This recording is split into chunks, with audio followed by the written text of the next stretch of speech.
Maraming nagtatanong sa Facebook group about sa camping regarding sa electric fan. Ano ba daw ang pinakamagandang electric fan sa camping?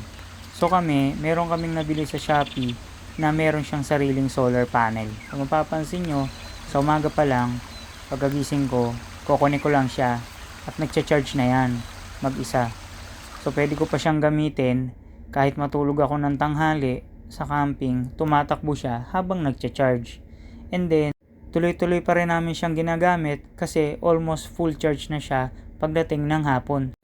Ang plano ko sanang bili nung una is yung electric fan ng Inco na meron siyang battery pack. Ang problem with this one, kapag naubos na yung battery niya, kailangan mo siyang i-charge. Unlike dito sa nabili namin na solar fan, tuloy-tuloy mo lang siyang i-charge, tuloy-tuloy mo siya magagamit. Sa Eagle Store sa Shopee, doon namin siya nabili sa halagang 1,800. Sa mga nagtatanong about electric fan sa camping, sana nakatulong ang video na ito sa inyo. Until my next video, bye!